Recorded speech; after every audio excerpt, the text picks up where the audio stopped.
अस्सलाम वालेकुम। आज हम जिस टॉपिक पर बात करने जा रहे हैं वो है टाइप्स ऑफ केमिकल बॉन्ड।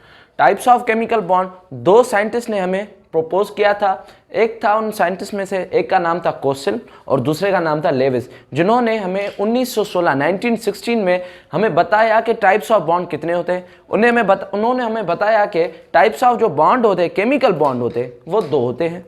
एक होता है आयोनिक बॉन्ड और दूसरा होता है कोवेलेंट बॉन्ड। आयोनिक बॉन्ड को हम दूसरे नाम से इलेक्ट्रोवेलेंट बॉन्ड भी कहते हैं। आज हम आयोनिक बॉन्ड और इलेक्ट्रोवेलेंट बॉन्ड का introduction, definition, conditions which are necessary for the ionic bond और एंड द एग्जांपल हम उसका एक्सप्लेन करेंगे। डेफिनेशन क्या है आयोनिक बॉन्ड की? By the transfer of one और more than one electron from one atom to another atom. इससे मुराद क्या है? जैसे कोई भी दो एटम हो, उनमें से क्या हो, एक एटम के पास एक फ्री इलेक्ट्रॉन हो और वो उस इलेक्ट्रॉन को लूज करे, मींस या ट्रांसफर करे दूसरे एटम के पास, तो जो उनके दरमियान जो बॉन्ड बनेगा तो उस बॉन्ड को हम क्या कहेंगे? Ionic bond. इसकी दूसरी भी डेफिनेशन आती है कि जो the bond which is formed between oppositely charged ions. मैंने आपको बताया था कि चार्ज्ड आइंस कौन से होते हैं? वो दो किस अक़साम के होते हैं। एक होते हैं पॉजिटिव, जिनको हम कहते हैं केटाइन, और दूसरे होते हैं निगेटिव, जिनको हम कहते हैं एनाइन। क्लियर? मैंने आपको प्रीवियस लेक्चर्स में बताया था कि जो पॉजिटिव आइंस होते हैं केटाइन, वो उन पर तब चार्ज आती है पॉजिटिव, उन एटम्स पर तब पॉजिटिव चार्ज आती है जब वो अपना इलेक्ट्रॉन लूज करते हैं, और जो एनाइन आइंस होते हैं वो तब एटम्स पर नेगेटिव चार्ज आती है जब वो कोई भी इलेक्ट्रॉन को गेन करते हैं।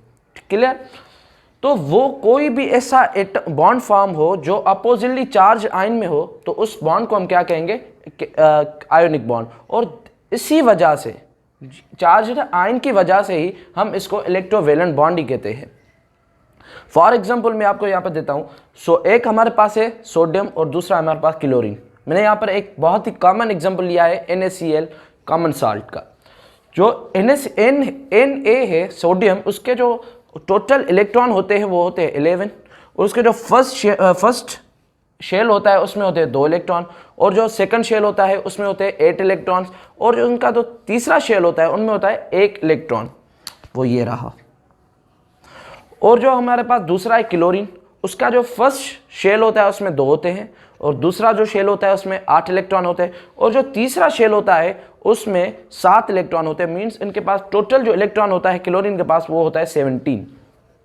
तो क्या होता है, जब क्लोरीन को 1 इलेक्ट्रॉन की नीड होती है और सोडियम को 1 इलेक्ट्रॉन लूज करने की नीड होती है कि वो अपना आउटर मोस्ट शेल कंप्लीट कर दे, तो क्या होता है कि जो सोडियम के पास एक फ्री इलेक्ट्रॉन होता है वो ट्रांसफर हो जाता है क्लोरीन के पास, जिस वजह से सोडियम पर आ जाती है पॉजिटिव चार्ज और क्लोरीन पर आ जाती है नेगेटिव चार्ज।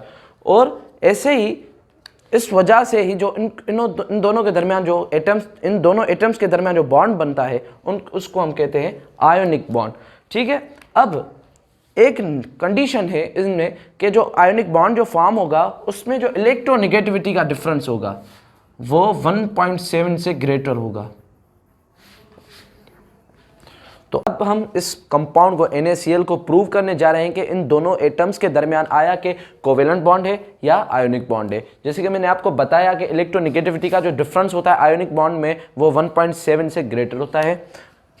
NaCl, Na का जो इलेक्ट्रोनेगेटिविटी का पावर होता है वो होता है 0.9, और जो क्लोरीन का एटम है उसकी जो इलेक्ट्रोनेगेटिविटी का पावर होता है वो है 3.0।